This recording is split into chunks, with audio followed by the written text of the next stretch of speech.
Bon, déjà, je voulais vous dire bonjour à tous et à toutes. Vous dire surtout bravo. Bravo et merci d'être si nombreux, vraiment à avoir répondu à l'invitation de la mission nationale. Figurez-vous qu'encore une file d'attente monstrueuse qu'on a dû fermer les portes parce qu'on ne pouvait pas accueillir tout le monde. Donc nous sommes extrêmement sensibles à ça. Et pour ma part, en fait, je tenais surtout à partager avec vous mon enthousiasme, vraiment. Mon enthousiasme à participer au lancement de cette mission. À titre personnel, en tant que journaliste, moi je me réjouis qu'on creuse, qu'on investigue, qu'on interroge, qu'on préconise et pourquoi pas qu'on étende aussi des solutions déjà existantes pour l'accueil de nos enfants en situation de handicap dans tous les centres de loisirs en France. Vous savez, chaque année, c'est environ 15 000 enfants qui naissent comme ça, handicapés. La moitié avec des déficiences extrêmement sévères. Donc c'est aussi 15 000 familles qui se trouvent dans la sidération d'accueillir un bébé qui n'était pas imaginé comme celui-là, et qui doivent faire face aussi au regard de l'autre, vraiment au regard de l'autre. Et aussi mettre en place une logistique qui parfois est kafkaïenne, aussi bien pour scolariser comme pour faire accueillir leur enfant en centre de loisirs. Et bien c'est spécifiquement la question que cette mission va traiter, va étudier, et nous espérons qu'elle reviendra avec plein de solutions d'ici 18 mois. Et puis bien entendu, vous le savez aussi, derrière la logistique familiale se pose aussi la question des temps de travail. Les temps de travail de ces familles, et principalement des femmes, vous savez, qui parfois, à faute d'accueil, elles doivent être beaucoup plus flexibles que ne le sont les centres d'accueil eux-mêmes, et soit aménager leur temps de travail, soit carrément renoncer à une activité professionnelle pour s'occuper de leur enfant. Alors c'est plus de la double peine à ce niveau-là, c'est la triple peine. Parce qu'il y a le handicap, il y a le défaut d'accueil, et puis il y a aussi le sacrifice d'une situation professionnelle qu'on n'avait pas forcément imaginée comme celle-ci, c'est-à-dire réduite parfois à néant. Et pourtant, paradoxe assez incroyable, c'est que l'accueil en France, c'est un droit. Ouais. Donc on est tous en droit de se poser la question. D'ailleurs, ça fera l'objet d'une table ronde d'1 heure avec de nombreux intervenants, des familles, des associations, des élus, des pouvoirs publics. On va tous discuter ensemble de cette difficile question justement de l'accueil en centre de loisirs des enfants porteurs de handicap. Et puis ensuite, nous ferons une question de session-réponse. J'espère qu'elles seront nombreuses, donc je me permettrai de venir dans le public vous tendre le micro et que vous puissiez obtenir les réponses à vos questions avec nos intervenants qui seront là et qui sont ravis de participer à cette table ronde. Et puis ensuite, nous étudierons, on pourra étudier, puisque nous avons la chance d'avoir la parole de Claude Martin, qui est sociologue et principalement spécialiste des temps de travail et de la conciliation vie professionnelle et vie personnelle au sens large, et qui s'est particulièrement intéressé aux impacts qu'un enfant porteur de handicap peut engendrer justement sur ces temps de conciliation pour les familles. Donc cette intervention se fera sous forme de vidéo, parce que pour des raisons d'agenda, malheureusement, Claude Martin n'a pas pu être disponible, mais ça n'empêche que vous pourrez, si vous le souhaitez, à l'issue de cette vidéo, pouvoir poser aussi vos questions. Et puis ensuite, ce sera le temps de lancer notre mission. Bah oui, la mission nationale, on va la lancer juste ensuite, avec l'intervention de nombreuses personnes. Donc nous aurons évidemment Laurent Thomas, qui est responsable justement de cette mission et qui est l'ancien directeur et l'ancien fondateur de la direction Loisirs et Pluriel, la Fédération Loisirs Pluriel. Et puis ensuite, M. Daniel Lenoir, directeur général de la Caisse nationale d'allocation familiale, M. Bruno Lachenay, de la Caisse centrale des mutualités agricoles, Mme Dominique Lemestre, directrice du mécénat de la Fondation de France, suivi de Jacques Toubon, défenseur des droits, et nous clôturerons cette intervention par celle de Sophie Cluzel, secrétaire d'État chargée des personnes handicapées. Et puis après, ce sera le moment de discuter de tout cela autour d'un petit cocktail, tous ensemble. Donc on vous expliquera les aspects assez logistiques pour rejoindre les petits fours et puis les boissons qui vont avec. Voilà. Est-ce que certains d'entre vous ont des questions sur le déroulé de cet après-midi? Est-ce qu'on démarre sans plus attendre? On voit une foule en délire? Ouais, on y va. Donc on démarre par cette table ronde. Alors je vous demande d'accueillir Madame Bénédicte Keil, qui est donc de l'Association des paralysés de France. Ensuite Mathias Lamarck, sous-directeur de l'éducation populaire. Je vous laisse vous installer comme vous le souhaitez. Au choix, à discrétion de chacun, on doit se sentir à l'aise. Ensuite, Madame Chantal Brault, qui est la première adjointe au maire de Sceaux, représentant l'association des maires de France. sans le RERB. Souvent le RERB. Monsieur Michel Lediréacon, président de l'Union française des centres de vacances. Madame Serval Hugues, et donc maman de 3 enfants, dont 2 en situation de handicap, et monsieur Sylvain Cariou, qui est référent de la mission handicap de la Vienne. Donc vous m'avez laissé le siège du milieu, vous ne seriez pas dû. Vous voulez pas? Vous avez dit que vous êtes bien, moi je vais.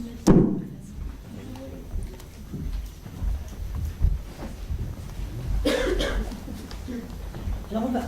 Vous m'entendez tous? Parce que j'ai des petits problèmes de voix avec. Moi, c'est pas le RERB, ce sont les virus qui m'attaquent. Ça marche pas? Il y en a aussi du RERB. Là, non, toujours pas? Si, donc je parle fort. Si, ça gère. Ah, c'est un spécialiste de la régie. Un peu. Non, mais les tables rondes. Les tables rondes, ah oui. Moi, un peu moins. Vous allez m'aider? Oui, mais vous êtes journaliste. C'est pas grave. Alors, on va poser en fait le décor d'abord sur justement qu'est-ce que c'est que cette situation, justement, ces manquements qu'on peut avoir dans l'accueil. Merci beaucoup, c'est beaucoup mieux. Ouais. Justement, sur la déficience d'accueil en centre de loisirs. Servane Hugues, vous êtes donc maman de 3 enfants, dont 2 en situation de handicap. Comment ça s'est pour vous? Comment ça s'est passé pour vous quand vous avez dû faire accueillir Antoine, votre fils aîné, dans un centre de loisirs? Alors, déjà, je me permets juste de vous reprendre un petit peu ça. Je suis maman de 3 enfants, dont l'aînée Lison va très bien, elle a 13 ans et demi, elle est en 4e, au collège, tout quartier. Après Lison, il y a Antoine, qui a 11 ans et demi et qui a manqué d'oxygène à la naissance, si bien qu'il est paralysé cérébral. Ce qui veut dire concrètement qu'il a besoin d'une tierce personne pour tous les gestes quotidiens de la vie. Il ne marche pas, il ne s'exprime pas verbalement, il est accueilli en établissement spécialisé et il est donc d'une grande dépendance. Et mon 3e fils, Arthur, qui a 7 ans et demi, à qui on a diagnostiqué à la naissance une surdité profonde des 2 oreilles. Pour Arthur, je ne m'étendrai pas très longtemps, mais on a eu une formidable solution. Il a été implanté, il porte 2 implants cochléaires aux oreilles, ce qui lui a permis de retrouver une audition à plus de 95%. Et on pourra peut-être y revenir. Et il est accueilli en Ulysse, voilà, à l'école qui n'est pas cette petite. Donc la scolarisation, c'est un point. Là, on va se concentrer sur les centres d'accueil, l'accueil du loisir, en fait, tout simplement. Pour Antoine, comment ça s'est passé? Alors, pour Antoine, en fait, la problématique s'est posée à partir du moment où Arthur est arrivé dans notre vie. Jusqu'à maintenant, j'étais donc disponible. Donc, j'ai commencé à démarcher le centre loisir de ma commune, tout simplement. Qui prétendait accueillir des enfants handicapés, certes, mais on m'a dit que dans le cas d'Antoine, il était trop handicapé.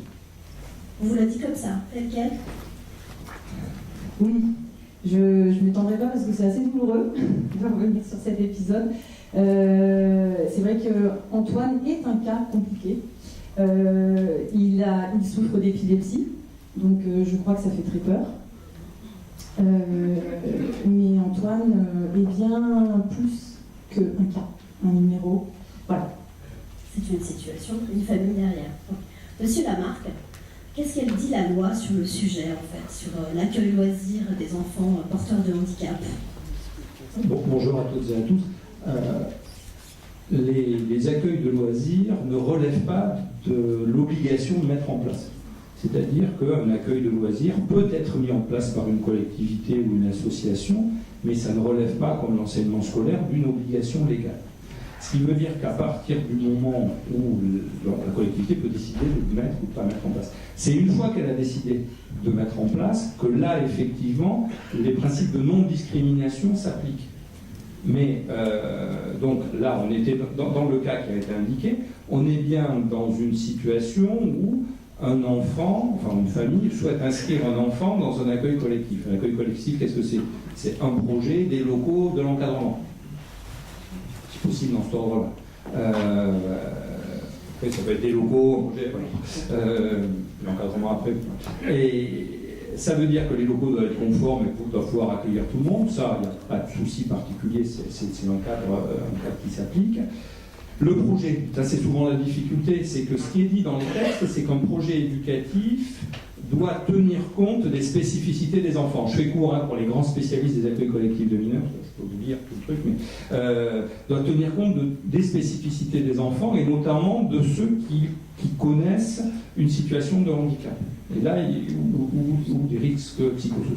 Donc là, effectivement, on doit avoir un projet éducatif et sa déclinaison pédagogique qui doit en tenir compte. Et ensuite, après, l'encadrement doit être adapté. Accueil collectif de mineurs, l'encadrement, ça concerne des enfants qui sont scolarisés. C'est le principe. Donc il faut qu'ils soient scolarisés. Et ensuite, pour ces enfants scolarisés, on met en place des activités sur la base d'un projet avec un encadrement pour lequel il y a peu de contraintes de qualification. Ce n'est pas un institut spécialisé, c'est des BAFA.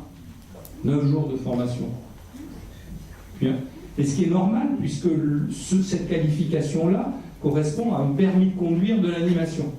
Mais ça, on y reviendra sur la formation des professionnels aussi. Parce que souvent, un des problèmes que rencontrent les organisateurs, c'est la question de la qualification de l'encadrement. Mais c'est vrai qu'au plan réglementaire, les textes généraux de l'accueil collectif de mineurs ne prévoient pas autre chose que du BAFA ou des diplômes professionnels pour des centres qui ont beaucoup d'enfants.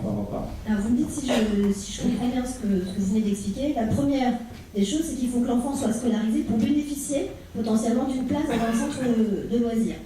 Oui. Oui. C'est ce que vous disiez. Oui. Donc quand il n'est pas scolarisé normalement, a priori, ça va être plus difficile d'avoir une place. Ça se discute avec l'organisateur. Première barrière à l'entrée. Il faut dire que cette barrière a été créée pour éviter que des enfants de moins de 2 ans aillent dans des centres de loisirs sans être propres. Non, mais bien sûr. Il faut reprendre la genèse des textes quand même au départ. Bien sûr, bien sûr. Non, mais c'est juste moi pour comprendre de façon très, très béotienne en fait la façon dont ça se passe. Et ensuite, évidemment, il faut qu'il y ait des professionnels en capacité d'accueillir ou pas. Donc comme vous le disiez, ce sont des BAFA, 9 jours de formation. Il faut que ce soit, je vais résumer ça de façon très grossière et pardonnez-moi, des handicaps gérables quelque part. C'est un peu ce qu'on dit. Aujourd'hui, c'est quoi la réalité en fait? Combien d'enfants porteurs de handicap sont refusés dans les centres de loisirs ou, allez, on va être positif, accueillis? Alors refusés, j'en sais rien. Accueillis. Non mais j'en sais rien, je vais expliquer pourquoi. C'est que d'abord, quand l'enfant n'est pas accepté, il y a une médiation qui est faite au niveau local. C'est le premier élément, et ça, dans la plupart des cas, ça se gère. C'est-à-dire que la collectivité trouve des conditions. Ensuite, ça peut remonter jusqu'au niveau des services de l'État dans les départements, c'est-à-dire la direction départementale de la cohésion sociale, qui n'ont pas le pouvoir d'imposer la présence d'enfants, mais qui souvent ont une fonction de médiation pour essayer de trouver des solutions. Et puis, de temps en temps, 1 à 2 fois par an, quelques dossiers remontent jusqu'au niveau national. Il y en a relativement peu, ce qui est plutôt rassurant. Alors, si vous voulez des données chiffrées, alors attendez que je les ai amenées. Je suis meilleur en lettres qu'en chiffres, en fait. Pour les accueils sans hébergement, il y a 37 000 accueils déclarés en France. 3 millions de places. Alors, 3 millions de places, c'est essentiellement du périscolaire. Ce qui n'est pas forcément les situations posant le plus de problèmes pour les enfants en situation de handicap, parce que ça a lieu après l'école dans les locaux scolaires. Donc, sur ces 37 000 accueils, 2600 déclarent accueillir au moins un mineur en situation de handicap. On est sur un régime déclaratif, donc on n'a pas de pouvoir... donc ça fait 8% à peu près. Et parmi ces accueils, 150 sont spécialisés dans l'accueil du handicap. Souvent, ils sont liés à des formations très spécifiques des professionnels. Voilà. Et pour des accueils avec hébergement, colonies de vacances, parce qu'il y a aussi ce besoin aussi de loisirs, même si on est un petit peu à côté. Là, on a 60 000 séjours, à peu près 1 million d'enfants. Sur ces 60 000 séjours, moins de 1400 déclarent accueillir des enfants en situation de handicap. Et parmi ces séjours, plus de 300 accueillent de 50 à 100% d'enfants handicapés. Parce que souvent c'est lié. Donc on est sur une volumétrie relativement faible quantitativement, mais qu'il faudra rapporter, et c'est tout l'intérêt aussi de la grande étude qui est mise en place, ce qu'il faudra rapporter aux attentes des familles. C'est ce qui va être fait dans un Voilà, premier temps. voilà, c'est pour ça que vous parliez de deux de vos enfants. Celui qui a les prothèses auditives maintenant, je pense, il peut aller dans une structure de loisirs sans que pour autant il coche la case. En fait, voilà. Donc c'est pour ça qu'il faut L'intérêt de recenser correctement les choses voilà, dès le ça, départ il et faudra d'identifier. faire un peu de qualitatif. Tout à fait. Sylvain Cariou, petite question, parce qu'on a vu avec Monsieur Lamarck, est-ce que tous les handicaps peuvent être accueillis en fait aujourd'hui? Je ne saurais pas le dire, je ne pourrais pas le catégoriser comme ça. D'abord parce qu'avant d'être handicapé, ce sont d'abord des enfants, donc il y a une personnalité, il y a une histoire, voilà, des besoins, des habitudes très différentes. Il y a sans doute des handicaps qui sont plus simples, du point de vue des animateurs qui les reçoivent. Vous l'évoquiez, des handicaps gérables, comme vous disiez, mais ce qui est gérable pour l'un n'est pas gérable pour l'autre, parce que c'est une question évidemment affective, hein, c'est-à-dire on est plus ou moins à l'aise, sensible à la question, on a été plus ou moins formé, en effet, plutôt moins que plus d'ailleurs. Il y a néanmoins quand même des situations de handicap qui sont compliquées à gérer pour des animateurs et des accueils collectifs de mineurs. Je pense à des situations qui relèvent du trouble du comportement, qui génèrent de la violence physique, parce que dans un accueil collectif de mineurs, il y a des enfants par principe, hein, qui sont aussi en vacances. Donc ça peut être déstabilisant. Et puis, moi il m'est arrivé d'accompagner bien des projets d'accueil d'enfants, mais des profils qui déstabilisent, l'autisme par exemple, qui peut mettre mal à l'aise, déstabiliser, qui parfois dans des situations on voit les animateurs en se sentant un peu impuissants et pas légitimes pour accueillir ce public-là.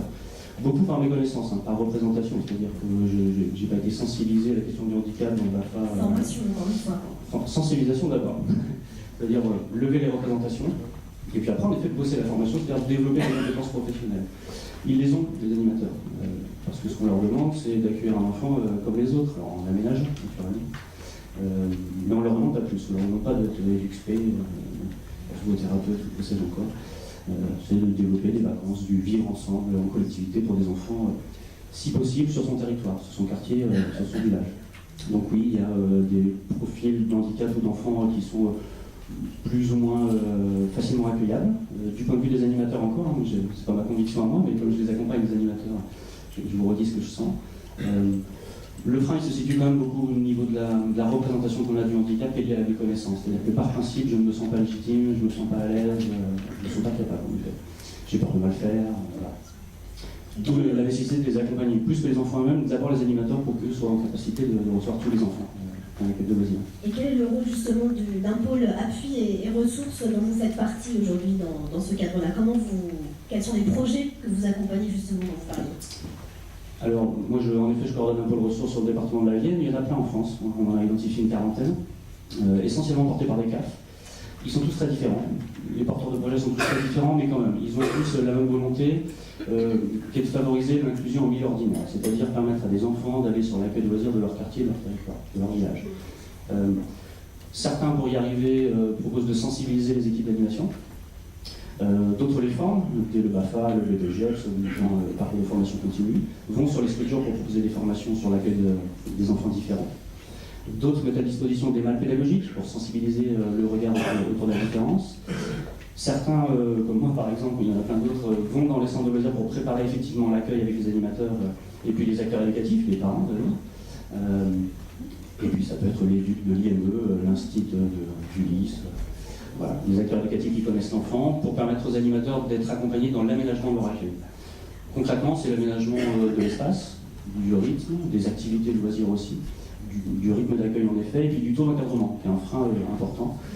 Les services de l'État le précisaient, il n'y a pas de taux d'encadrement spécial pour les enfants différents, légalement. Mais bien sûr que ça peut suppose d'en avoir un quand même, parce que quand il faut accompagner pendant 20 minutes un enfant aux toilettes, quand il faut réexpliquer les choses, montrer les images, utiliser la LSF, sortir du groupe pour aller se ressourcer aussi parfois. Le taux d'encadrement d'un centre de loisirs, c'est 1 pour 12 ou 1 pour 8, hein, en fonction de l'âge des enfants. 1 pour 18 en périscolaire. Il me semble que c'est plus compliqué en périscolaire qu'en extrascolaire, du fait de ce taux d'encadrement aussi. Certains dispositifs, certains pôles ressources contribuent au financement d'animateurs supplémentaires, ce qui est une solution. D'autres en mettent à disposition. Voilà. Ça, c'est une municipalité qui vous contacte en vous disant voilà, on a un projet, on a besoin d'animateurs supplémentaires, donc aidez-nous à financer. Comment ça s'organise? Dans mon cas, moi, je suis sollicité par des accueils de loisirs. Alors, bien sûr, par des parents aussi. Moi, quand des parents m'appellent, c'est très simple. Je leur dis allez voir le centre de loisirs de votre quartier, de votre village. Et puis, je raccroche et j'appelle le centre de loisirs pour lequel j'existe. Ensemble, on va recevoir les parents. Tout le monde a le même niveau d'information comme ça, c'est bien. Ouais, l'idée, c'est que dans notre département, mais alors, encore une fois, il y a plein d'initiatives dans la France qui sont très différentes, mais un des objectifs, c'est quand même de favoriser l'inclusion sur son territoire, sur son quartier, sur son village, là où les parents et l'enfant résident, et où ils iront le samedi au marché, et où ils iront au vide-grenier avec les copains, et, se faire reconnaître aussi comme parents, ça c'est important, quand on a son enfant dans son centre de loisirs. Donc moi, c'est plutôt les centres de loisirs qui m'appellent, et je vais les accompagner dans la démarche d'accueil de l'enfant, et d'abord dans l'évaluation de la faisabilité de cet accueil. C'est-à-dire que moi, j'ai pas de préconçu, j'ai pas d'a priori, c'est pas parce qu'il est en situation de handicap qu'on peut pas. Voilà. Je disais qu'on a mangé ensemble ce midi, puis c'était un peu ce qu'on évoquait. Peut-être c'est possible, peut-être c'est pas possible. Mais en tout cas, on va fournir aux parents une réponse objective. Et pas refuser de prime abord. Très bien. Madame Bénédicale, vous êtes la responsable, vous venez en tant que responsable pour l'association des paralysés de France. Comment vous expliquez aujourd'hui que finalement, sur la partie scolarisation, depuis 30 ans, on a énormément progressé pour l'inclusion des enfants porteurs de handicap et que finalement, sur la partie plutôt centre de loisirs, ce soit plus compliqué? Vous avez l'air quand on entend les chiffres de M. Lamarck, par exemple. Bon, là, je suis conseillère nationale éducation famille à l'Association des paralysés de France. Je ne dirais pas que ça a plus progressé, je dirais simplement qu'effectivement c'est peut-être une revendication qui est davantage mise en avant, parce qu'effectivement, je veux dire, voilà, tous les enfants, le droit à l'éducation, c'est pour tous les enfants, pour le coup la question ne se pose pas, elle ne devrait pas se poser ailleurs, mais elle se pose peut-être plus facilement. En tous les cas, tous les parents ont cette attente-là.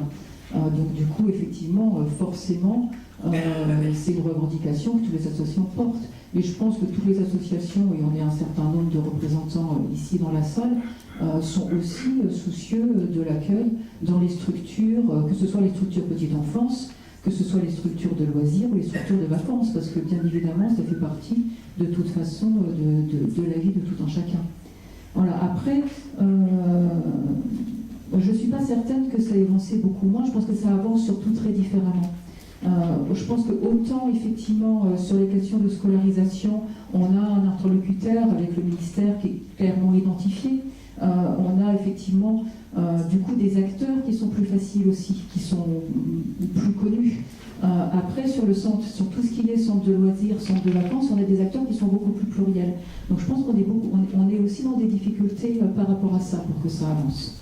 Mais je pense que malgré tout, toutes les associations du handicap portent des revendications sur ce domaine-là et ont des actions sur ce domaine-là. Après, elles sont peut-être plus en lien effectivement avec d'autres actions aussi. On va être sur la question de l'éducation au sens large, on va être sur la question de l'accès aux loisirs, on va être sur l'aide aux aidants familiaux. On va l'aborder effectivement sous différents angles. On n'a peut-être pas un focus particulier sur cet angle-là, ou en tous les cas pour ce qui est de l'APF, là, forcément je parle au mieux de ce que je connais, on a plus tendance effectivement à ces questions-là à les travailler aussi en interassociatif. Voilà, au niveau de l'APF, par exemple, on était membre de la plateforme nationale Grandir Ensemble, on a contribué à l'enquête qui a été faite en 2008. Donc je pense qu'effectivement, pour ce qui est de revendications techniques précises, on est certainement plus dans un travail en interassociatif. Madame Chantal Brault, comment vous représentez donc les maires de France et à ce titre-là, comment vous pensez qu'est intégré justement l'accueil des enfants porteurs de handicap dans les centres de loisirs? Il faudrait que vous les conseillez. Merci, bonjour à tous, monsieur le ministre, nous vous saluons. Madame, je suis avec vous très émue de vous entendre, parce que vous mettez évidemment en lumière toutes nos problématiques et toutes les insuffisances et les méconnaissances et les lacunes. Je voudrais simplement dire au nom des maires que nos politiques publiques, évidemment, prennent en compte le droit de l'enfant dans sa globalité et par conséquent le droit de l'enfant en situation de handicap. Nous, vous comprenez bien que nos politiques publiques, elles sont plurielles. Il y a une diversité de communes et de territoires très, très importante et que évidemment il y a une multitude de situations et de moyens. Mais on y reviendra. Mais nous sommes évidemment dans cette idée de prendre en compte tout ce qui tourne autour du handicap et des enfants. Il n'y a pas que l'accueil des loisirs, mais autour de l'accueil des loisirs, il y a tout. La voirie, les transports, l'accès au sport, l'accompagnement social, et puis l'accompagnement des parents. Et c'est ça, nous, que nous sommes susceptibles de pouvoir conduire, parce que nos travail d'élus et de mère, il est bien d'être au quotidien, en proximité, le plus possible. Alors nous avons, il y a des incidents, des accidents, des empêchements, mais les fondamentaux, c'est ça, c'est-à-dire de conduire nos politiques publiques autour et pour le handicap. Mais pour le handicap inclusif, c'est-à-dire que nous ne voulons pas non plus imaginer que des enfants accueillis pourraient être exclus ou avoir un traitement particulier ou pourraient être suspectés par d'autres enfants d'être différents et tout ça. Ça, c'est un travail de fond extrêmement important. Je vois que vous avez une question à poser. Absolument, mais qui me brûle les lèvres, qui est spontanée du coup. Est-ce que vous avez une idée du nombre de référents handicap au sein des mairies? Je veux dire, est-ce qu'il y a des conseillers municipaux spécialisés ou est-ce que c'est interministériel comme on peut l'avoir par exemple au gouvernement, mais est-ce que c'est interdiscipline, c'est infusé partout dans les conseils municipaux ou pas? Mais écoutez, ça a l'air d'être aussi c'est justement infusé partout. C'est un travail de longue haleine et de longue lutte, si je puis dire. Parce que ça ne vient pas spontanément, bien évidemment. Mais aujourd'hui, l'idée, c'est de pouvoir en parler dans toutes les politiques publiques, justement, que nous conduisons. Donc ça, il y a un chemin qui se fait là-dessus, très important. Mais ça ne suffit pas, évidemment. Donc il y a dans les villes, il y a des CCAS, il y a des services sociaux, il y a tout ça. Professionnels qualifiés qui sont capables d'évaluer les choses avec les familles. Mais là, dans nos centres de loisirs, vous comprenez, nous sommes dans le périscolaire, c'est-à-dire que nous devrions être dans la continuité de ce qui se fait éventuellement à l'école, avec des lacunes, hein. Vous savez, les AVS, tout ça, moi je vois comment ça se passe, quelques heures parfois, pour des cas très difficiles, elles disparaissent, on ne sait plus où elles sont, elles viennent quelques heures, et après ça, dès que l'enfant est soit en garderie du matin, 7h30 parfois, soit dans la pause méridienne, soit après l'école de l'après-midi, soit quelquefois dans le cadre des études, etc. Tout ça, c'est la ville, c'est les villes qui conduisent tout ça. Donc c'est des temps longs et lourds pour elles, évidemment. Donc tout ça, ça se maîtrise pas nécessairement au mieux que nous pourrions. Donc ça fait appel à toutes les compétences, toutes les compétences. Et tout à l'heure, vous parliez, mais je pense qu'on reviendra dans le détail de tout ça, parce qu'on a des solutions aussi qu'on peut ensemble traiter et envisager. J'espère bien, mais tout ça prend du temps. Mais il y a, on en parlait tout à l'heure, ces animateurs, et Dieu sait que quand il a fallu, je regrette de revenir sur une petite histoire ancienne, mais enfin, quand il a fallu installer nos activités périscolaires dans le cadre de la réforme des rythmes, qui n'échappe à personne, nous avons quand même eu une grande difficulté à mettre en place des équipes d'animateurs. On va se recentrer sur... Mais pourquoi je vous dis ça? Parce qu'on recentre justement. Oui. Parce que ces activités périscolaires, elles doivent être accessibles à tous les enfants. Or, nous avons des animateurs qui ne sont pas formés pour ça, qui sont des animateurs parfois vacataires, qui font quelquefois quelques heures dans les centres de loisirs, que ce soit le mercredi ou le soir ou le matin, que évidemment il y a un turnover énorme et qu'on ne peut pas aujourd'hui avoir qualifié ces animateurs-là vraiment. Donc ce qu'il faut, c'est pouvoir arriver à avoir une sorte de coordination dans la formation du personnel spécialisé entre l'équipe enseignante, entre l'équipe animateur, entre tous ces acteurs-là, les ATSEM en maternelle, etc. Il y a un grand travail qui doit se faire là pour harmoniser et pour que les parcours de ces enfants puissent être cohérents quand ils passent de la crèche. Dame parlait de la crèche tout à l'heure, mais c'est pareil, il y a des quotas d'encadrement pour tous ces temps-là qui sont fixés, et dès qu'il y a un enfant handicapé, c'est du temps qu'il faut avoir en plus pour le prendre en compte, pour s'en occuper. Et donc à ce moment-là, il faut démultiplier les équipes. Donc vous avez bien compris que tout ça, c'est aussi de la formation, puis c'est des moyens. Alors, ma question initiale, c'était est-ce que vous croyez que dans les conseils municipaux, il y a une personne qui est référente du handicap? A priori, c'est à la discrétion de la mairie, d'après ce que je comprends, et ça peut être infusé partout. Ça doit être infusé partout, autant qu'on peut. Non, mais absolument. On est là pour faire en sorte que ça ne soit. En tout cas, je pense que la mission handicap, justement, référencera ce genre de choses. Michel Le Direct, on a beaucoup parlé justement de la formation des professionnels. Alors, ça a l'air d'être un caillou dans la chaussure. On a presque ce qu'on peut entendre aussi de la part de Madame Bron. Oui, non, comment, pourquoi? Écoutez, je pense que ce n'est pas un caillou dans la chaussure. Bonjour à tous tout d'abord. On sait très bien, et Monsieur Lamarck le disait tout à l'heure, le BAFA est le permis de conduire de l'animation.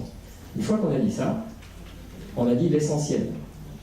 C'est-à-dire que le BAFA, c'est un diplôme non professionnel qui permet d'encadrer des accueils et des séjours pour les mineurs de 3 à 17 ans, voire maternelle, dans les temps de loisirs, c'est-à-dire pendant le temps où les parents n'ont pas la charge de leur enfant. Et une association, une municipalité, qui a en charge, à côté de l'école et à côté des parents de l'enfant, forme, en tout cas pour ce qui concerne les municipalités et les associations qui œuvrent autour de l'enfant, ce sont des tiers éducatifs qui, aux côtés des parents, vont participer à l'éducation de l'enfant. Et vont participer à l'éducation de l'enfant d'une manière libre. Et si on met deux valeurs en perspective, la liberté et l'équité, eh bien on dira oui, les enfants doivent être inconditionnellement accueillis dans les accueils de mineurs, pour le coup, quel que soit leur handicap, pour peu que celui-ci soit compatible avec la manière dont le projet éducatif et pédagogique sont conduits sur le terrain. Bon, une fois qu'on a dit ça, c'est en situation plus compliquée à mettre en place. Le BAFA n'a jamais été, n'a jamais été conçu dans son origine, ni aujourd'hui d'ailleurs. Je pense que si je demandais aux responsables national d'activité de l'UFCV pour le BAFA si on peut encore mettre quelque chose dedans, et puis je regarde Mathias Lamarck, on dira non, parce que c'est plein comme un œuf, c'est 2 sessions de formation, c'est une expérience pratique, ce n'est pas que 9 jours de formation comme j'ai entendu tout à l'heure. Je pense que cette itération qu'il y a avec la pratique... C'est 14, pardon. Monsieur Lamarck dit 14 jours et pas 9. D'accord. Et donc, en tout cas, il y a une période conséquente de formation avec une expérience de terrain pratique. Et j'allais dire, si c'est un permis de conduire, eh bien, si c'est un permis de conduire des véhicules légers, rien n'empêche de se spécialiser et de se former complémentairement. Je ne voudrais pas continuer sur le permis de conduire, mais on a possibilité de passer d'autres permis. Oui, des points. Oui, mais en l'occurrence, vous savez, quelqu'un qui s'engage dans la formation de volontaire de l'animation, parce que c'est un diplôme qui n'est pas professionnalisant, qui est utilisé parfois par les collectivités à l'insu de leur plein gré pour répondre rapidement. Alors je suis aussi président d'une caisse d'allocation familiale, donc je vois bien comment c'est sur le terrain, et je vois bien que par défaut, on prend dans un certain nombre de collectivités des personnes qui ont le BAFA, alors qu'elles devraient relever de diplômes professionnels. Donc c'est exactement comme quand on est dans une démarche de qualité. A priori, tout le monde fait de la qualité. Donc, ok pour qu'on emploie comme ça, mais après il faut augmenter son standard de qualité et faire en sorte que les gens soient aussi amenés à être formés. Il faut faire en sorte que les personnes puissent trouver, au gré des crèches, au gré des temps d'accueil et d'animation, eh bien peut-être un travail à temps complet autant que faire se peut. Et si on se casse la tête sur un territoire donné, alors c'est peut-être plus facile en milieu rural qu'en ville, je ne le dis pas, mais on peut arriver aussi à faire en sorte que les gens aient des temps pleins qui leur permettra de vivre de leur professionnalité, c'est-à-dire l'animation qu'ils ont chevillée au cœur et au corps. Alors, comment on fait quand même, monsieur Dirac, parce que d'un côté, on veut une politique inclusive, on veut plus d'enfants dans les centres de loisirs. De l'autre côté, on dit que les professionnels, c'est compliqué de leur demander beaucoup de choses et que c'est souvent une raison du refus de l'accueil, ou peut-être d'autres, j'espère que c'est uniquement celle-ci, parce que pour moi, elle est plus facile à corriger, on va dire, si c'est d'autres raisons. On a l'impression que, oui, en fait, on est tous d'accord pour constater, mais qu'est-ce qu'on peut faire pour ces professionnels? Alors, j'ai compris qu'il est peint comme un œuf, notre BAFA, ça j'ai saisi, mais est-ce qu'on ne peut pas créer d'autres types de formations diplômantes? Ce fameux léger, ce fameux permis des poids lourds, poids légers, ou ce que vous voulez? Rien n'est impossible. Et je ne voudrais pas me faire ici le porte-parole du syndicat des animateurs que je ne suis pas. Mais eux-mêmes ont leur propre... Voilà, alors il faut que je change de casquette, mais ça va être un peu compliqué. Mais mais cela étant, il ne faut jamais rire de rien. On a très bien expliqué tout à l'heure les intervenants avant moi qu'il y avait un certain nombre de freins à l'accueil des enfants et qu'aujourd'hui le dispositif était un dispositif d'abord d'accueil, ensuite de reconnaissance, et on va essayer de lever les freins qui peuvent se mettre en avant. Est-ce que c'est par la formation? Est-ce que c'est par le vivre ensemble? Est-ce que c'est par le contact avec les enfants porteurs de handicap que l'on va familiariser les enfants entre eux, mais se familiariser aussi, puisque les adultes ont aussi un préjugé sur le handicap de l'enfant, et vous l'exprimiez tout à l'heure, vous le redisiez aussi, parfois la banalisation du handicap est quelque chose qui permet d'inclure l'enfant dans un centre, pour le coup il n'est pas ordinaire ce centre, puisque c'est le centre de tous les jours, et donc à partir de là on devrait pouvoir trouver. Alors parfois on a des difficultés, parce que ça suppose un accueil quand même un peu spécialisé compte tenu du handicap, ça suppose un certain nombre de choses, mais pour lesquelles il faut essayer de trouver une réponse, et l'UFCV dans cette approche est double, je vais dire. D'abord parce qu'on est organisateur, on permet d'abord, on est organisateur de centres de loisirs, d'accueil de loisirs, et on est en même temps référent de plateforme sur un certain nombre de départements, et cette dualité nous permet de voir aujourd'hui avec les associations qui adhèrent à notre union, eh bien, que ce n'est pas si facile que ça. Mais pour le peu qu'on fasse une évaluation, pour le peu que de temps en temps on regarde la médiation, et puis en même temps notre boulot aussi, c'est d'aller chercher les financements spécialisés pour qu'on puisse avoir parfois peut-être un animateur supplémentaire ou à un moment, puisque vous l'évoquiez tout à l'heure, les ABS, l'accueil qui sont chargés de l'accueil des enfants en milieu scolaire n'existe pas finalement quand on n'est plus dans le milieu scolaire. Et donc c'est un peu aussi la difficulté de ça. Est-ce que pour autant c'est une réponse systématique que d'avoir un référent? Je ne le crois pas. À partir du moment où toute une équipe est sensibilisée à l'accueil de l'enfant handicapé, mais là encore, on ne peut pas généraliser. Et puis quelqu'un a parlé des quotas. Moi, je ne mettrai pas de quotas dans les taux d'encadrement. C'est un mot que je ne supporte pas. C'est un nombre maximal d'encadrants que les associations, que les collectivités qui organisent ont toujours la possibilité de dépasser. Et il faut arrêter de faire une chose, c'est toujours du moins-disant sur le prix qu'on veut payer. Parce que finalement, c'est le prix qu'on veut payer qui reste aussi acceptable et qui ne permet pas, parfois, d'accueillir l'enfant en situation de handicap. Sylvain Jariot, est-ce que c'est... témoignage à apporter. Ah, excusez-moi. J'aurais un témoignage à apporter. Gardez-le pour la session questions-réponses. Ah, juste après. Merci. J'en profite pour vous dire, si vous aussi vous avez des témoignages ou des questions à apporter, c'est juste après la table ronde. Et je dirais, c'est la fin de la table ronde. Comme ça, on saura que c'est le moment des questions, session-réponse.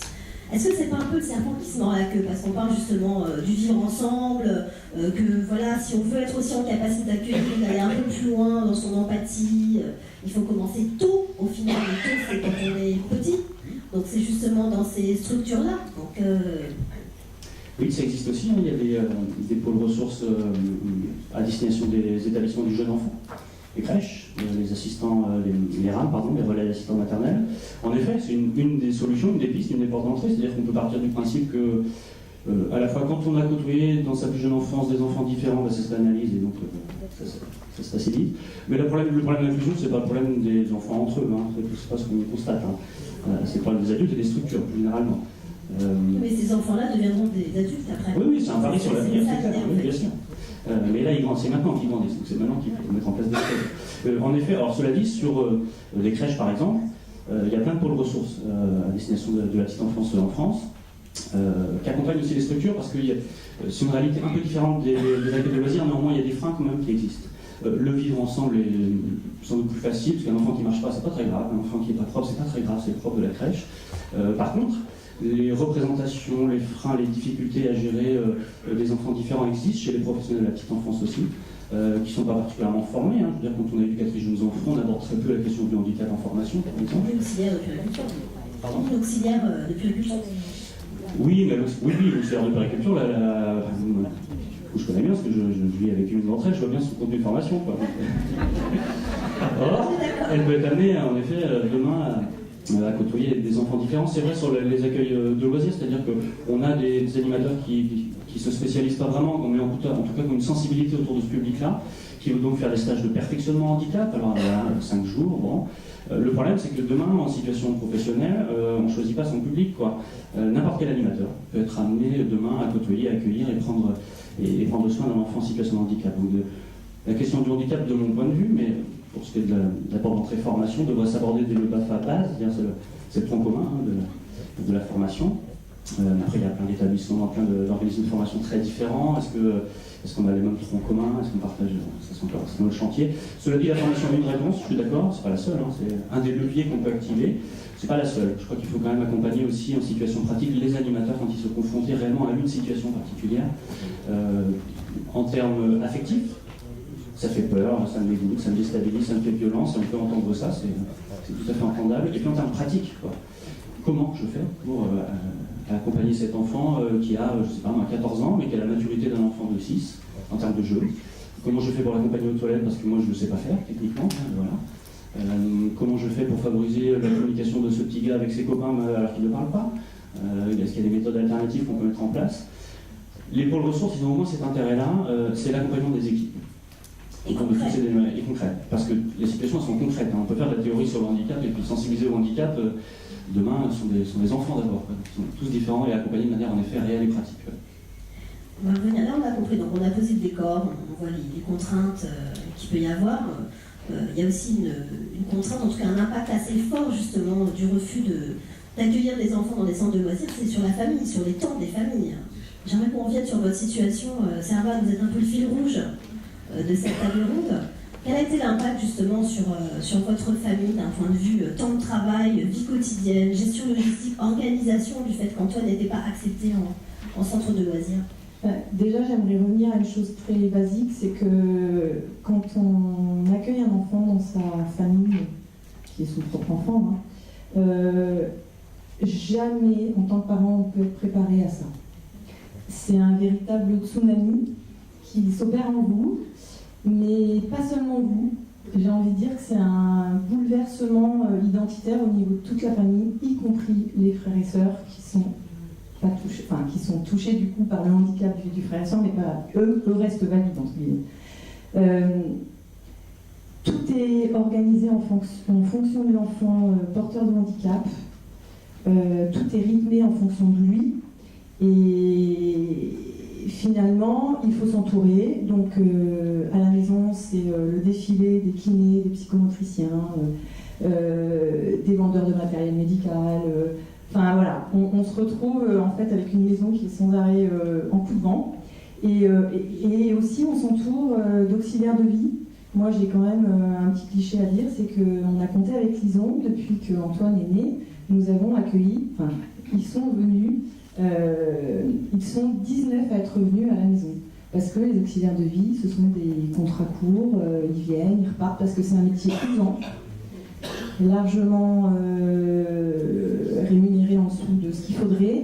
Mais voilà, en tout cas, aujourd'hui, moi, les auxiliaires de vie, il y en a 4 par semaine qui sont à la maison et je ne pourrais plus m'en passer. Fermez cette parenthèse. On va laisser ouverte un peu celle-là. Je crois que ce qui est vraiment très important dans cette problématique d'accueillir nos enfants handicapés, c'est que quand on n'accueille pas un enfant handicapé, on prive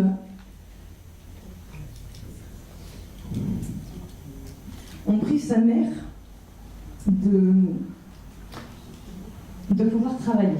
Justement, quelle était votre situation avant l'arrivée d'Antoine et après? Alors moi je suis professeure des écoles, donc j'ai une belle maîtrise de biologie, je m'envoie des fleurs. J'ai passé mon concours d'instit et j'ai donc été diplômée en 2000. J'ai pu travailler jusqu'en 2006 quand Antoine est arrivé. Ensuite j'ai été à mi-temps et c'est vrai qu'avec l'arrivée d'Arthur ça a été un peu la cata.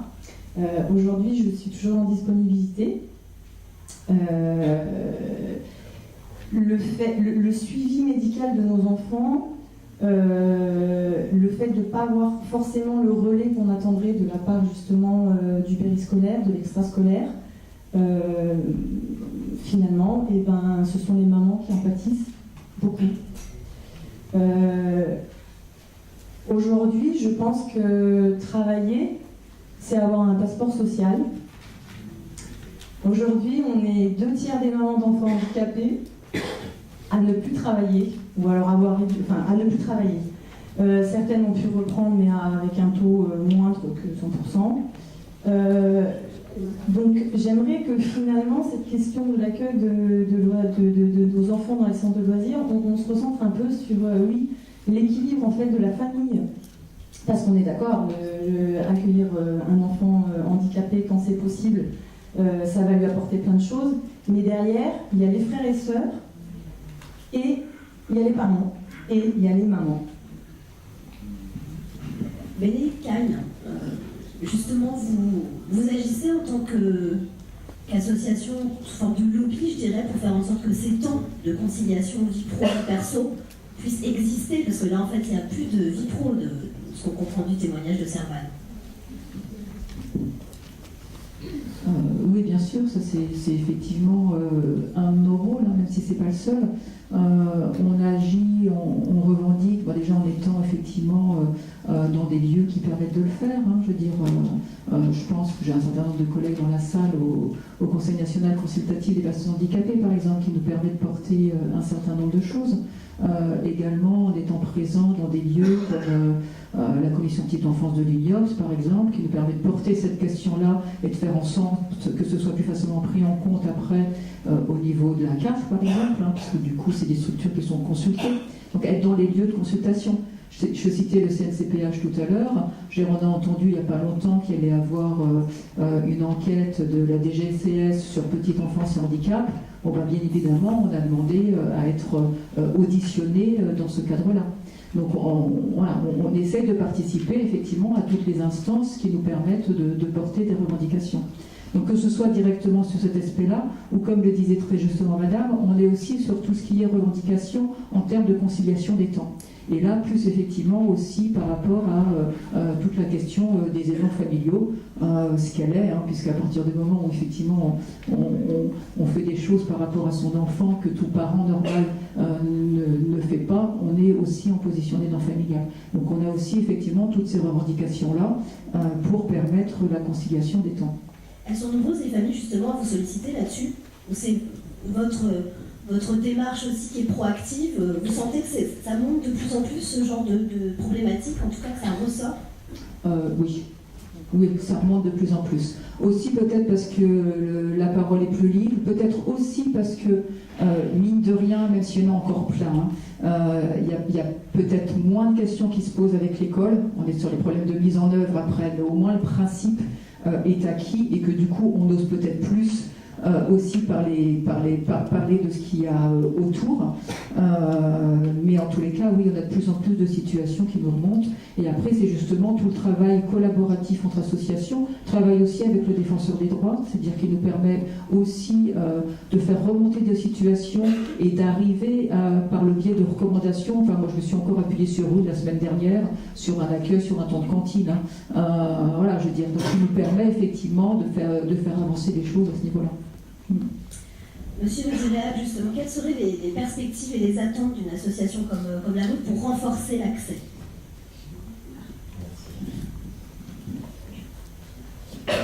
Perspectives et attentes, j'allais dire, le travail qui est fait, j'espère que la mission nationale pourra le déboucher, c'est de permettre, de croire en tout cas, qu'une société inclusive puisse relever de l'investissement social. C'est-à-dire ce que l'on va faire aujourd'hui, on est en train de préparer demain.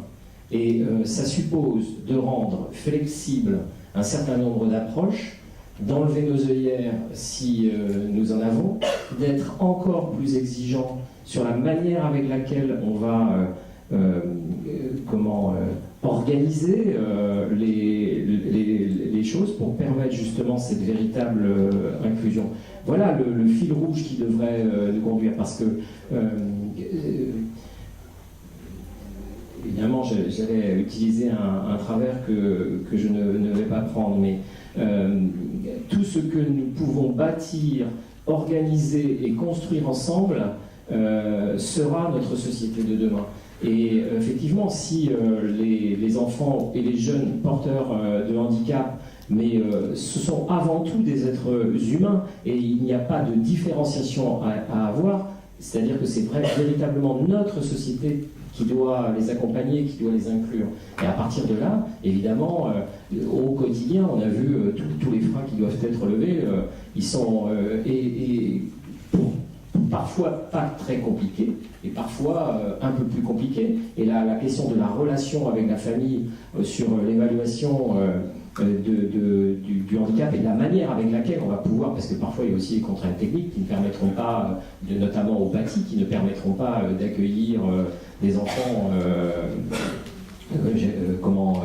correctement. À ce moment-là, il vaut mieux qu'on le mette en avant. Mais il faut quand même rappeler que, vous le disiez tout à l'heure, c'est en termes de droit, c'est la loi de 75 que Simone Veil avait portée, qui est la première qui, justement, permet l'indifférenciation et l'accueil des handicapés physiques, disait-on à l'époque, sensoriels ou mentaux, dans les structures de loisirs collectives, et leur permettre cette intégration sociale et cette intégration au sport en tant qu'obligation nationale. Et quand on regarde 30 juin 1975 et aujourd'hui, on a eu la loi 30 ans après, la loi de 2005 pour l'égalité des droits et des chances, qui nous disait tout simplement que l'accès des enfants en situation de handicap aux structures éducatives collectives est un droit fondamental. Et si on parle du droit fondamental, et on voit qu'on a 12 ans après cette loi, encore un petit peu de chemin et de boulot. Donc voilà, moi je n'ai pas de recette pratique, simplement ce que l'on veut dire, c'est que personne n'a l'exclusivité du patrimoine humain et social, et que après, vivre sans exister, c'est la plus grande des exclusions. Donc faisons en sorte qu'on n'arrive pas là, et faisons en sorte qu'on bâtisse. On parle beaucoup d'investissement aujourd'hui. L'investissement social, j'y crois beaucoup. C'est tout bien, Madame Brault, l'investissement social justement. Comment l'Association des maires de France, elle réfléchit à cette question? Est-ce qu'elle a déjà dégagé quelques grandes idées concrètes, vraiment? Oui, elle a dégagé des grandes idées concrètes, mais elle espère bien continuer à les dégager avec vous tous, pour qu'on soit dans une certaine cohérence, parce qu'on ne va pas tout seul. Nous, vous savez, dans nos villes, quand quelque chose ne va pas, on vient voir le maire, de toute façon. Donc nous sommes susceptibles de prendre tout, d'avaler tout, mais on ne peut pas tout régler non plus, d'autant plus qu'il faut quelques moyens pour se faire.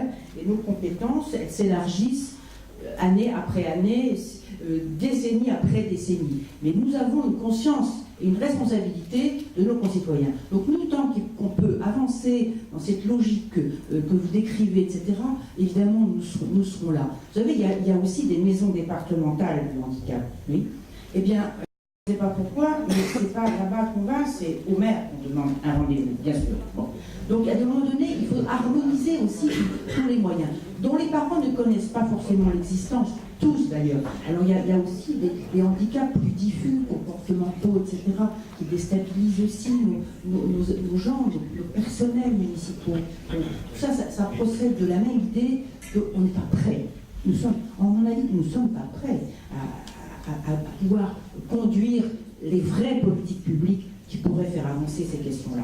On est très à l'écoute, on est très demandeurs, on est prêt à le faire. Pourquoi on n'est pas prêt, Mme Brault? Comment? Qu'est-ce qui fait qu'on n'est pas prêt? Parce que il n'y a pas de coordination, il n'y a pas de cohérence, il n'y a pas d'articulation entre ce qui se passe à l'école et que dès que l'enfant a quitté l'école, pied en main, dans les mêmes locaux, le plus souvent, les choses ne sont plus du tout les mêmes. On n'a pas de coordination, il n'y a pas de parcours de ces enfants-là tout au long de leur vie d'enfant. Donc c'est ça la priorité, c'est les parcours de ces enfants-là. Les classes Ulysse, on les connaît, on en a, moi j'en ai dans ma ville. Je sais exactement tout ça, comment tout ça fonctionne. Je sais aussi qu'il y a des animateurs qui sont attachés à ces questions-là et qui demandent la possibilité d'emmener des enfants handicapés dans les mini-séjours de vacances. ils partent une semaine, avec moi j'en connais, avec des relations extraordinaires qui s'établissent entre eux et les enfants. Mais la relation avec les parents aussi. Si ce n'est pas le cas, ça ne fonctionnera pas. Donc il y a aussi ça, c'est-à-dire prendre en compte les problématiques des parents, qui sont quelquefois aussi écorchés dans leur douleur et dans leur chagrin. Il faut qu'on vive ça aussi, nous, et qu'on les entende aussi. Donc moi, je plaide pour cette cohérence. La cohérence, elle passe aussi par la formation. Nos animateurs, vacataires ou pas, qui passent quelques heures dans nos centres de loisirs, ça suffit pas. C'est pas ça. Il faut qu'il y ait une formation commune entre tous ceux qui sont auprès des enfants. C'est ça que nous appelons, nous, de nos voeux. C'est-à-dire qu'il y ait une continuité et une cohérence, et qu'on puisse ensemble, plus fort, aborder des vraies questions. Et des vraies questions de handicap lourd aussi. Pour l'instant, c'est pas le cas. On pallie avec des accueils qui sont plus faciles, mais ce dont Madame parle, là-dessus, ça ne va pas. On n'est pas prêt. C'est pas la mauvaise volonté, c'est pas de l'indifférence. Les enfants entre eux, ils fonctionnent très bien là-dessus, ça ne pose aucun problème. Mais on ne peut pas imaginer qu'on non plus qu'un enfant soit trop stigmatisé par son handicap dans un groupe d'enfants. Il faut y veiller particulièrement aussi. C'est-à-dire qu'il faut l'accompagner de manière extrêmement fine. Tout ça, ça ne s'improvise pas, ça se forme, ça se construit, ça se porte, et nous on sera là pour tout ça, évidemment. Pour un peu de moyens aussi. Bien sûr. Le directeur de la CNAF n'est pas là, mais on pourra l'alerter aussi là-dessus, parce qu'au bout d'un moment, on ne pourra pas, nous, les communes, prendre tout sur notre dos. Mais je suis déçue parce que vous avez dit que vous avez des grandes idées concrètes et j'en ai pas une seule. Là. Parce que vous n'écoutez pas ce que je vous dis. Si, mais là, je n'en ai pas une concrète, j'en ai pas une. Une seule. Si, c'est très clair. Alors je peux vous parler. Non, mais je peux vous parler. Le est très très clair, ça, j'ai pas de souci là-dessus. Je peux vous parler aussi de certain nombre de données très concrètes, d'aménagement. Évidemment, il y a des villes où il y a des locaux, des écoles qui datent de décennies et qui ne sont pas adaptés, bien évidemment que non. Donc tout ça, ça fait partie mais il y a aussi de notre... C'est la fameuse loi 2005. Nous travaillons aussi, vous savez, nous subventionnons à peu près dans toutes les communes de France, nous subventionnons les clubs sportifs, par exemple, les associations, par exemple. Et nous mettons dans les contrats d'objectifs l'obligation pour ces clubs et ces associations de l'accueil du handicap. Mais ça se conclut par une demande de subvention accrue. Évidemment. Mais ça se fait. Vous voyez, ça se fait. Ça, c'est concret. C'est aussi des espèces sonnantes et trébuchantes. Eh bien, c'est parfait. Très bien. Servane, je voulais conclure avec vous cette table ronde quand vous entendez Madame Braun, justement. Quelle est votre première réaction? Et après, j'aimerais que vous nous racontiez la fin de l'histoire. Qu'est-ce qui s'est passé au final? Comment vous avez géré votre situation avec le refus d'accueillir votre enfant dans un centre de loisirs? Ça vous a donné quelques idées, je crois. Oui, par rapport à la stigmatisation, je suis bien d'accord avec vous. Alors, on veut faire de l'inclusif dans le milieu ordinaire, mais on ne veut pas stigmatiser l'enfant et la fratrie. Donc finalement, on n'avance plus beaucoup. Non, moi, je pense que j'ai envie de porter un message fort, c'est qu'avoir un enfant handicapé, ça ne signifie pas s'arrêter de vivre, ni pour l'enfant, ni pour ses parents, ni pour la fratrie. Mais au contraire, il faut arriver à vivre autrement que par la maladie et le handicap.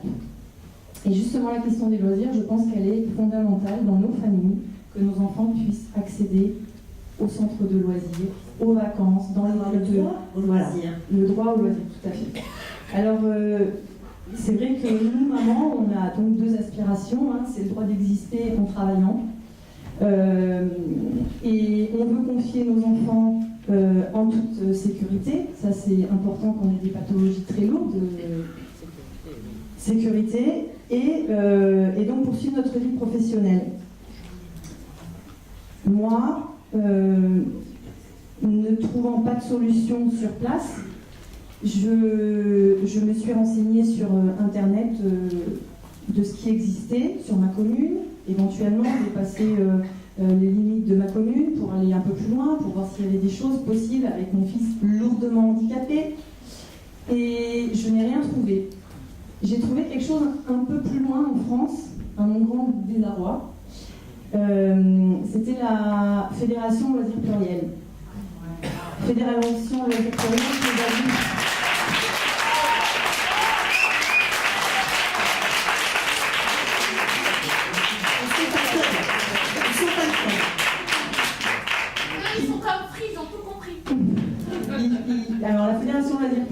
depuis 25 ans, œuvre pour justement favoriser le lien entre les enfants handicapés et valides au travers des loisirs. Et donc, la Fédération Loisirs Pluriels implante des centres de loisirs un peu particuliers. Aujourd'hui, on est à 22 centres d'accueil. Et moi, entourée de mamans précieuses dans mon cœur aujourd'hui, parce que quand il vous arrive un gros pépin dans votre vie, vous êtes entouré de gens qui vous ressemblent. Et on se donne des énergies du coup communes. Et on s'est dit, chiche, nous on va monter notre centre loisirs pluriel sur la commune, sur la couronne grenobloise. Ça a été un long combat. On a mis 3 ans et demi à monter notre centre de loisirs. J'aime bien mettre le parallèle avec une maman d'enfant valide qui inscrit en 2 semaines son fils au centre de loisirs du quartier. Qu'est-ce qui était compliqué, Serval? Ce qui a été compliqué, c'est de faire comprendre en fait notre problématique, trouver une municipalité qui puisse nous soutenir, alors trouver des locaux scolaires adaptés. Bon, ça après c'est pas le plus compliqué, j'ai envie de dire, et puis surtout trouver des fonds. Car aujourd'hui, nous sommes donc implantés sur la ville de Fontaine. C'est la communauté de la municipalité de Fontaine qui nous finance notre centre, mais aussi une grosse partie, nous sommes financés par la CAF de l'Isère et le conseil départemental. Après, voilà, on recherche des subventions un peu comme toutes les associations.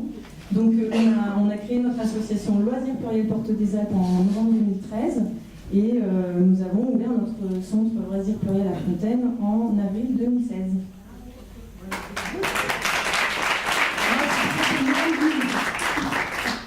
Combien d'enfants sont accueillis dans le centre? Alors, la spécificité de Loisirs Pluriels, c'est qu'on se freine à 24 enfants maximum accueillis, dont la moitié des places sont réservées à des enfants porteurs de handicap, autistes, trisomiques, sourds, aveugles, polyhandicapés, infirmes moteur cérébral, tout type de handicap. La grande force de Loisirs Pluriels, c'est que notre directeur est éducateur spécialisé. Il est accompagné d'une équipe d'animateurs qui varie selon le nombre d'enfants et la pathologie qui est accueillie. Quel type de formation pour ces professionnels accompagnants, justement? Alors, au départ, ils ont le BAFA, mais même pas. Parfois même pas forcément le BAFA, parce que je pense que le handicap, accueillir la différence, c'est pas qu'une question de BAFA. Je pense que c'est une histoire de cœur.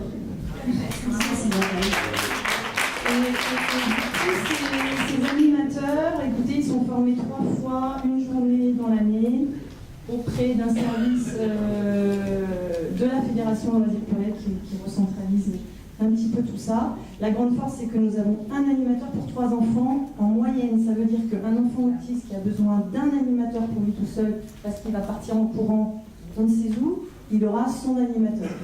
Voilà. Je pense que c'est une bonne conclusion de table ronde, de voir qu'il y a des solutions qui sont possibles et qui partent souvent de cas concrets, d'expérience, pour essayer de pallier les manques qu'on aimerait voir un peu plus souvent.